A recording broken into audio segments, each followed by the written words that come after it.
Ardiansa dari kelas R8F dengan NPM 2021500497. Pembinaan akhlak dalam kehidupan. Di bagian A ada urgensi akhlak dalam kehidupan. Akhlak merupakan fondasi penting dalam kehidupan individu maupun masyarakat. Akhlak yang baik menciptakan keharmonisan, kejujuran, tanggung jawab, serta saling menghormati antar sesama.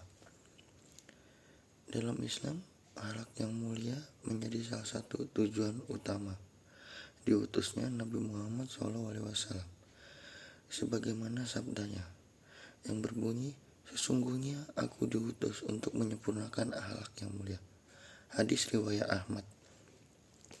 Dengan demikian, pembinaan akhlak bukan hanya sekadar kebutuhan sosial, melainkan perintah agama yang harus diwujudkan dalam kehidupan sehari-hari. Selanjutnya di bagian B ada pembagian akhlak. Akhlak secara umum terbagi menjadi dua, yaitu yang pertama ada akhlak mahmudah atau terpuji, yaitu sifat dan perbuatan baik yang diperintahkan agama, seperti jujur, sabar, amanah, rendah hati, dan adil. Yang kedua ada akhlak mazmumah atau tercela, yaitu sifat dan perbuatan buruk yang dilarang agama, seperti sombong, iri, dengki, bohong, dan lazim. Tujuan dari pembinaan akhlak untuk menumbuhkan dan memperkuat akhlak mahmudah serta menghindari akhlak mazmumah. Selanjutnya ada faktor-faktor yang mempengaruhi terbentuknya akhlak. Beberapa faktor yang mempengaruhi pembentukan akhlak seseorang antara lain, yang pertama pastinya keluarga. Lingkungan keluarga menjadi tempat utama pembinaan akhlak kita sejak dini. Yang kedua ada pendidikan. Lembaga pendidikan berperan dalam membentuk karakter dan moral peserta didik. Yang ketiga ada lingkungan sosial. Teman sebaya dan masyarakat sekitar turut mempengaruhi sikap dan perilaku. Yang keempat, media massa. Masa konten yang dikonsumsi melalui media dapat membentuk pola pikir dan kebiasaan. Yang kelima ada pemahaman agama. Semakin dalam pemahaman agama, semakin kuat pula kontrol moral dalam diri seseorang. Selanjutnya bagian D ada metode pembinaan akhlak. Beberapa metode dalam membina akhlak antara lain teladan atau uswah hasanah, menjadi contoh yang baik dalam berkata dan perilaku, nasihat dan pengajaran, memberikan arahan yang membangun dan mendidik. Yang ketiga ada pembiasaan, membiasakan diri dan anak-anak untuk melakukan perbuatan baik secara konsisten. Yang keempat ada pengawasan dan evaluasi, mengontrol serta mengevaluasi perilaku agar tetap dalam jalur yang baik. Yang kelima ada doa dan pendekatan spiritual, memohon kepada Allah agar memberikan kekuatan untuk menjaga akhlak yang baik. Selanjutnya etika Islam dalam demokrasi dan penegakan hukum. Di bagian A ada pengertian demokrasi. Demokrasi adalah sistem pemerintahan yang menempatkan kedaulatan di tangan rakyat. Dalam konteks Islam, demokrasi tidak bertentangan dengan prinsip-prinsip syuro atau musyawarah yang diajarkan dalam Al-Quran. Islam mendorong partisipasi masyarakat dalam memilih pemimpin dan mengambil keputusan yang adil dan maslahat. Dan bagi mereka yang urusannya diputuskan dengan musyawarah antara mereka.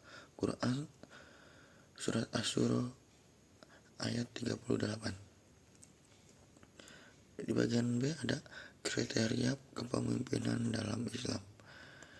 Dalam Islam, Seorang pemimpin harus memiliki integritas moral dan kemampuan manajerial.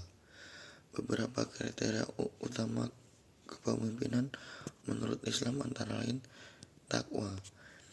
Takwa memiliki kesadaran dan takut kepada Allah. Yang kedua ada adil, tidak berat sebelah dan tidak zalim. Yang ketiga ada amanah, dapat dipercaya dan tidak menyalahgunakan kekuasaan. Yang keempat ada berilmu dan bijaksana, mampu membuat keputusan dengan pertimbangan yang matang. Kelima ada peduli terhadap rakyat, mengutamakan kepentingan umum atau masyarakat. Bagian C ada syarat-syarat pemimpin. Islam menetapkan beberapa syarat bagi seorang pemimpin, antara lain Muslim sebagai wujud loyalitas terhadap nilai-nilai Islam. Yang kedua adalah balik dan berakal sehat, mampu bertanggung jawab dan mengambil keputusan. Yang ketiga ada berpengalaman dan memiliki kemampuan agar dapat memimpin secara efektif. Yang keempat ada bersih dari sifat fasik dan zalim agar tidak menyalahgunakan kekuasaan. Selanjutnya di bagian D ada pengertian penegakan hukum. Penegakan hukum adalah upaya menjamin keadilan dan kebenaran melalui penerapan peraturan yang berlaku. Dalam Islam, hukum ditegakkan bukan hanya untuk menghukum, tetapi juga mendidik dan mencegah kezaliman. Sesungguhnya Allah menyuruh kamu menyampaikan amanat kepada yang berhak menerimanya, dan menyuruh kamu apabila menetapkan hukum di antara manusia supaya kamu menetapkannya dengan adil. Quran Surat An-Nisa ayat 38. Selanjutnya di bagian E, adil dan berimbang dalam Islam. Keadilan adalah nilai utama dalam syariat Islam. Islam menolak segala bentuk diskriminasi baik karena ras, suku, maupun status sosial. Pemimpin dan penegak hukum harus mampu bersikap adil tanpa memihak, meskipun terhadap keluarga sendiri. Berlaku adillah, karena adil itu lebih dekat kepada takwa. Quran Surat Al-Maidah ayat 8. Selanjutnya adalah bagian F, ada radikalisme agama dan negara. Radikalisme adalah sikap ekstrim dalam memahami dan menetapkan ajaran agama maupun ideologi politik. Dalam Islam, sikap berlebihan atau ghulu dikecam karena dapat merusak tujuan syariat. Rasulullah SAW bersabda, hindarilah oleh kalian sikap berlebihan dalam agama, karena sesungguhnya orang-orang sebelum kalian telah binasa karena sikap berlebihan dalam agama. Hadis riwayat Ahmad dan An-Nasai. Islam mengajarkan keseimbangan atau wasatiyah dalam beragama dan bernegara, yakni menegakkan prinsip-prinsip kebenaran tanpa menyimpang dari nilai rahmat, toleransi, dan kebijaksanaan. Pencegahan dan penanganan kekerasan seksual dalam Islam. Di bagian A ada kekerasan seksual dalam Al-Quran dan hadis. Islam memandang kekerasan seksual sebagai tindakan yang sangat tercela. Al-Quran dan hadis secara tegas melarang segala perbuatan pelecehan dan perbuatan zina. Dan janganlah kamu mendekati zina. Sesungguhnya zina itu adalah suatu perbuatan yang keji dan suatu jalan yang buruk. Quran Surat Al-Isra ayat 32. Dan juga dijelaskan dalam hadis Nabi Muhammad SAW yang berbunyi, barang siapa yang beriman kepada Allah dan hari akhir, maka janganlah ia menyakiti tetangganya. Hadis riwayat Bukhari dan Muslim. Termasuk dalam hal menjaga kehormatan dan keselamatan orang lain, seperti tindakan merugikan seperti kekerasan seksual.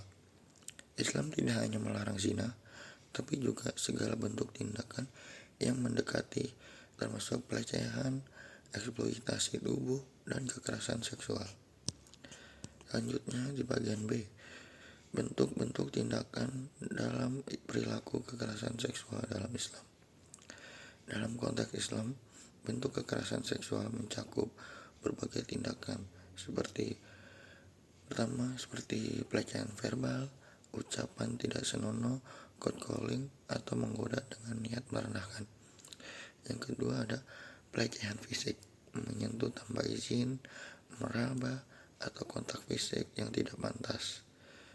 Yang ketiga ada eksploitasi seksual, pemaksaan hubungan seksual, pemerkosaan, atau eksploitasi ekonomi terhadap tubuh. Yang keempat ada paksaan dalam pernikahan, menikahkan perempuan atau laki-laki tanpa kerelaannya.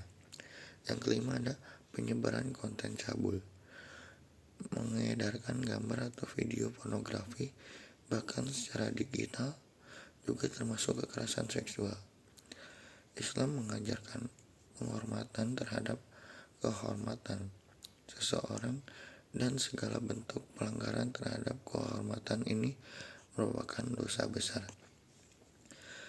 Bagian C ada sanksi bagi pelaku kekerasan seksual menurut Islam. Sanksi dalam Islam tergantung pada tingkat keparahan dan jenis kejahatan seksualnya. Di antaranya, yang pertama ada had untuk zina. Jika memenuhi syarat pembuktian, dirajam untuk pezina mushan. Kalau sudah menikah, dicambuk 100 kali untuk yang belum menikah. Yang kedua ada takzir untuk kasus-kasus pelecehan atau tindakan yang tidak memenuhi unsur zina namun tetap tercela. Sanksinya bisa berupa penjara, denda, hukuman sosial, atau peringatan keras. Hukuman fisik yang lebih ringan sesuai ijtihad hakim dan konteks hukum Islam setempat. Yang ketiga ada li'an atau sumpah tuduhan zina. Untuk kasus tuduhan yang tidak terbukti, pelapor bisa dikenai hukuman jika tidak menghadirkan 4 saksi.